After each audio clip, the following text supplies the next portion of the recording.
جو جمعے کے دن سورہ کہف پڑھنے کی فضیلت ہے، تو یہ جمعے کی رات کو اگر کوئی پڑھ لے تو بھی یہ فضیلت حاصل ہو جائے گی۔ تو کیونکہ روایات میں جمعے کی رات کا بھی تذکرہ ملتا ہے اور جمعے کا بھی تذکرہ ملتا ہے۔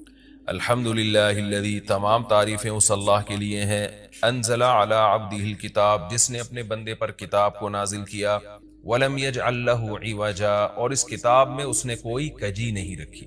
یہ قرآن کا کمال ہے، آپ الحمد سے لے کے والناس تک پڑھیں، دو اور دو چار کی طرح اس کی آیتیں اور اس کے مضامین سمجھ میں آتے ہیں۔ قرآن کے علاوہ کوئی بھی مذہبی کتاب آپ پڑھ لینا تو آپ کو سمجھ میں نہیں آئے گی کہ یہ کیا کہا جا رہا ہے اس میں، اور وہ باتیں نیچر کو اپیل بھی نہیں کریں گی، اور انسان وسوسوں کا شکار ہو جائے گا اور مصیبت میں پڑ جائے گا۔ لیکن قرآن کے دعوے کتنے واضح ہیں، اور دعووں میں تناقض نہیں ہے۔ قرآن نے کہا خدا ایک ہے، ہر جگہ یہی کہا کہ ایک ہے۔ محمد صلی اللہ علیہ وسلم کو کہا کہ نبی ہیں، بشر ہیں نبی ہیں، تو بشریت کو ثابت کیا قرآن نے۔ جہاں نبی صلی اللہ علیہ وسلم سے اوٹ پٹانگ معجزوں کا مطالبہ کیا گیا تو بتا دیا گیا میں بشر ہوں۔ ایک ہی دعویٰ رہا ہے مسلسل شروع سے آخر تک، اور آخری نبی ہونے کا جب دعویٰ کیا گیا تو آخری ہی، یہ نہیں کہ پھر قرآن میں اشارے دے دیے ہوں کہ کوئی اور نبی بھی آئے گا۔ تو تناقض نہیں ہے قرآن میں۔ نماز کو فرض کیا تو نماز فرض ہے۔ تو یہ جتنے مضامین، پھر اخلاقیات کی جو تعلیم دی وہ تعلیم سیم ہے۔ تو یہ ہے کہ عوج نہیں ہے، بالکل نیچر کو اپیل کرنے والی دو اور دو چار کی طرح صاف ستھری باتیں ہیں قرآن مجید میں۔ یہ خود قرآن کا ایک بہت بڑا معجزہ ہے۔ آپ کبھی بھی کسی جھوٹے آدمی کو جب سنیں گے نا، اس کی باتوں میں ٹکراؤ بہت ہوگا۔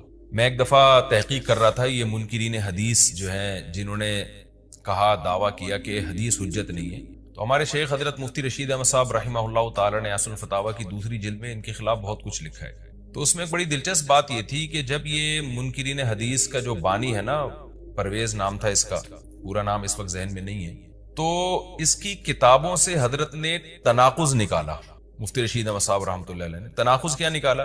ایک جگہ لکھ رہا ہے کہ حدیث حجت نہیں ہے، دوسری جگہ لکھ رہا ہے کہ حدیث حجت تو ہے لیکن جن ذرائع سے ہم تک پہنچی وہ ذرائع حجت نہیں ہے، اور ایک جگہ لکھ رہا ہے کہ حدیث حجت بھی ہے لیکن صرف نبی صلی اللہ علیہ وسلم کے دور تک کے لیے حجت ہے، ہمیشہ کے لیے حجت نہیں ہے۔ تو ایسے کئی تناقض، تو اس میں حضرت نے لکھا کہ اس سے پتہ چلتا ہے کہ یہ بیچارہ خود اس کو پتہ نہیں ہے کہ یہ اس کا دعویٰ کیا ہے۔ یعنی اس سے صاف واضح ہوتا ہے کہ ان کا مقصد صرف اور صرف ہمیں اسلام سے ہٹانا ہے، اور حدیث کو مشکوک قرار دے کر، کیونکہ زیادہ تر جو قوانین ہمیں اسلام کے ملتے ہیں وہ تو قرآن میں بہت کم ملتے ہیں، وہ تو احادیث میں ملتے ہیں۔ قرآن تو زیادہ تر